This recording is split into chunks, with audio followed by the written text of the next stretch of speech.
నమస్తే అన్న, ఏం పేరు? నా పేరు సోమేష్. సోమేష్ గారు ఇక్కడ Borabanda local Borabanda CPM party నేను. సరే, మీరు ఏ పార్టీ అయినా కానీ మనకు అనవసరం. ఒక ఓటర్ గా మీకు ఇప్పుడు జిహెచ్ఎంసీ ఎన్నికలు రాబోతున్నాయి కాబట్టి మీరు ఏమనుకుంటున్నారు, ఎవరు గెలిస్తే బాగుంటది? ఎందుకంటే బీఆర్ఎస్, బీజేపీ, కాంగ్రెస్ ఉంది. సో ఇప్పుడు డీలిమిటేషన్ లో ఇక్కడ డివిజన్లు పెరిగాయి, కార్పొరేటర్లు కూడా పెరిగారు. ఇప్పుడు 33% రిజర్వేషన్ కూడా రాబోతుంది మహిళలకి. సో మరి మహిళా కార్పొరేటర్లు కూడా పెరిగే అవకాశాలు ఉన్నాయి. ఏమనిపిస్తుంది, ఎవరు గెలిస్తే బాగుంటుంది? ప్రస్తుతానికి ఇప్పుడు BJP, Congress, TRS and Janasena గానీ, టీడీపీ గానీ లేదు, మళ్ళా ఈ మన కవిత పెట్టినందుకు టిఆర్ఎస్ పార్టీ గానీ, వీళ్ళందరూ ఏంటంటే ప్రజలను మభ్య పెట్టడానికే ఈ ఓట్లు అడగడము అంతే.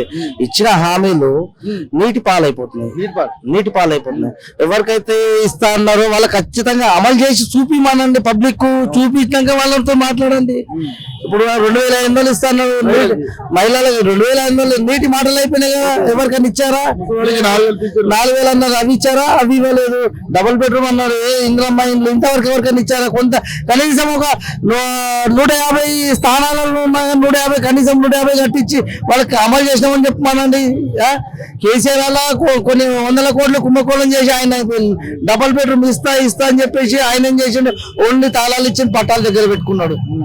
పట్టాల దగ్గర పెట్టుకుని ఆయన ఏ ప్రభుత్వం ప్రజలు న్యాయం చేసేది ఏం లేదు. అసలు ప్రజల అన్యాయమే. ఖాళీ ఏంటంటే ప్రజలు అప్పటి పూర్తికి వాళ్ళు 500, 600 తీసుకొని ఆ కోటర్లకు, ఆ బీర్లకు ఏదో అమ్ముడు పోయి ఆ ఓటేయడం తప్ప వాళ్ళకి ఏం న్యాయం జరుగుతుందనే వాళ్ళు గ్రహించలేకపోతున్నారు. కాబట్టి వాళ్ళు చాలా రావాల మార్పు, నాయకులు రావాల మార్పు. సార్, ప్రజలు రావాలంటే నాయకులు ఎప్పుడైతే డబ్బు అయితే రుచి చూపించారో ప్రజలకు అదే అలవాటు అయిపోయింది.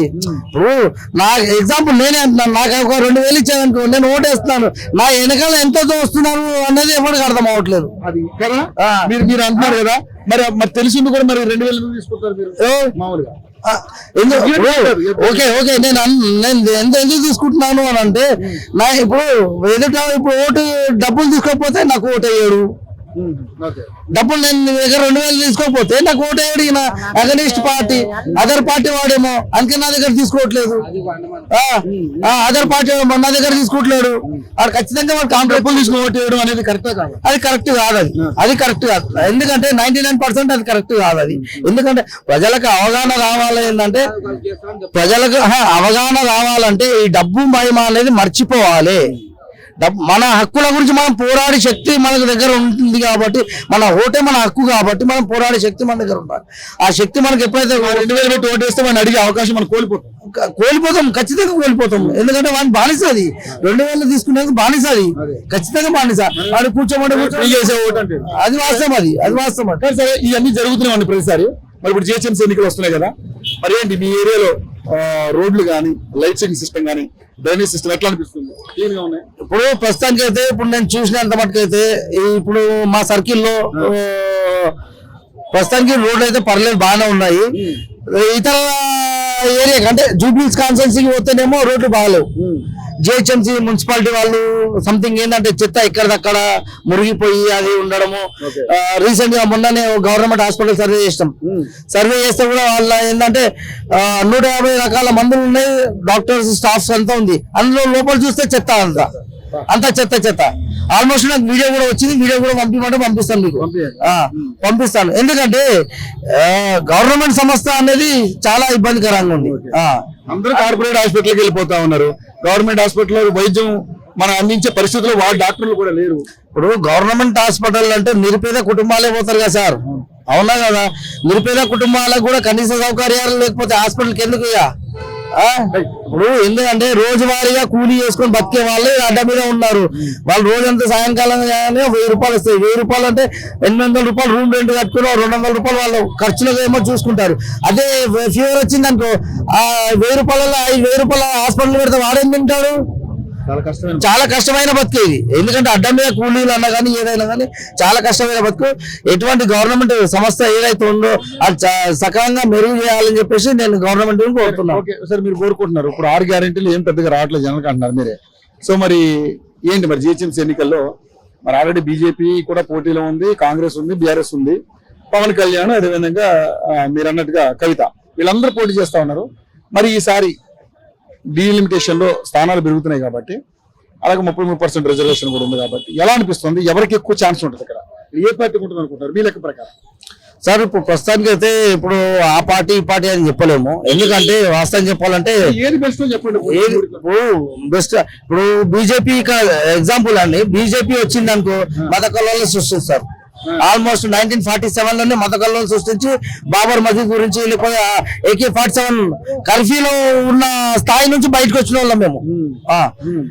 1947 1948 లో కర్ఫ్యూలో నుంచి బయటకు వచ్చిన వాళ్ళం. చార్మినార్ అంటే 144 సెక్షన్ అంటే 144 సెక్షన్ అప్పట్లోనే. అప్పుడు ఏది బీజేపీ ప్రభుత్వం ఉంది కాబట్టి 144 సెక్షన్ అప్పట్లో పెట్టిర్రు. అది మళ్ళీ ఇప్పుడు వచ్చిందంటే సేమ్ మళ్ళీ సేమ్ ఎక్కువసేపు కాంగ్రెస్ అధికారం ఉంది. ఇప్పుడు కాంగ్రెస్ ఉన్నప్పుడు మేయర్ పీఠం వచ్చిందంటే ఖచ్చితంగా ఇప్పుడు కుమ్మకైతారు కదా సార్. ఇప్పుడు మరి ఏమనిపిస్తుంది, మరి ఎవరు వస్తే బాగుంటుంది?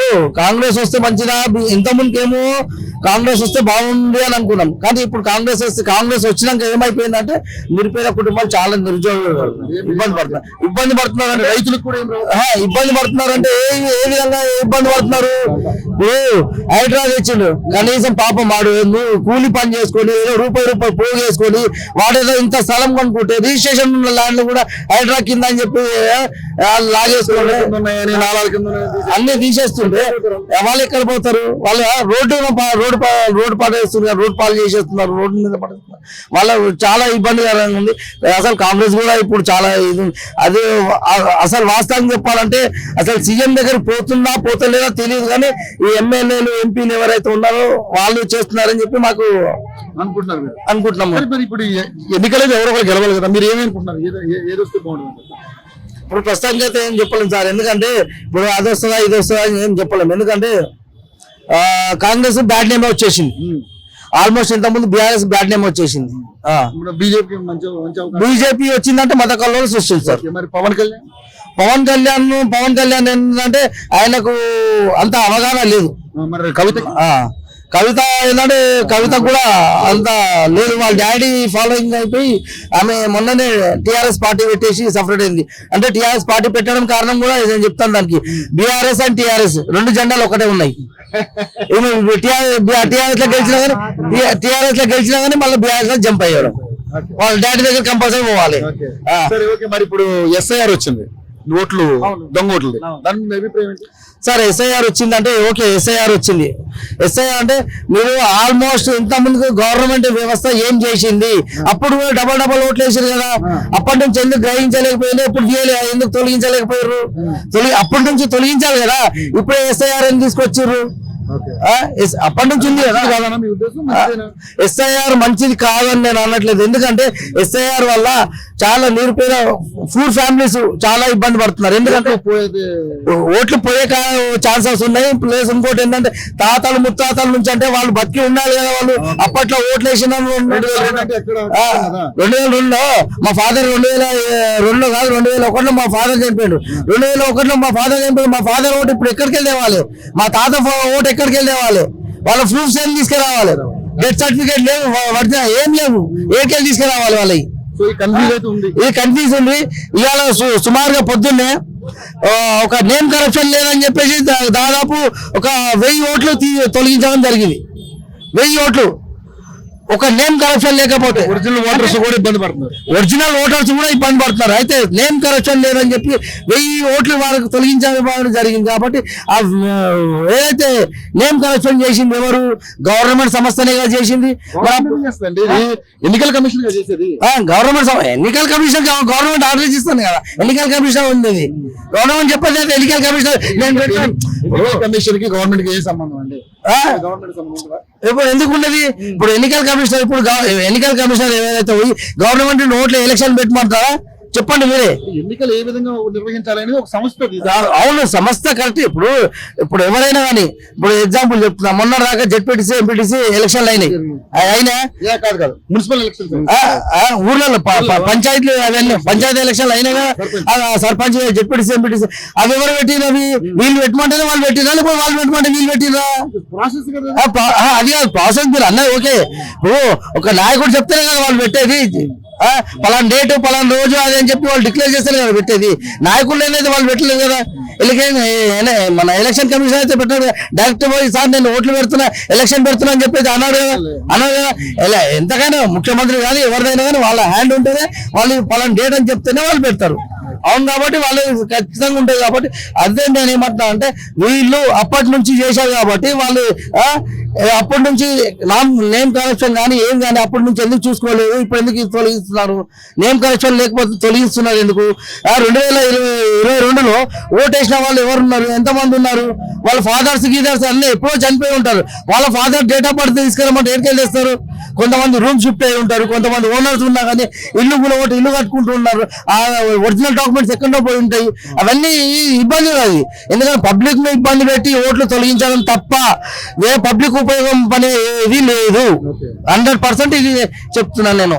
ఎందుకంటే మరి ఇప్పుడు 33% రిజర్వేషన్ వస్తున్నా మహిళలకి కూడా అవకాశాలు వస్తున్నాయి, ఎలా అనిపిస్తుంది మీకు?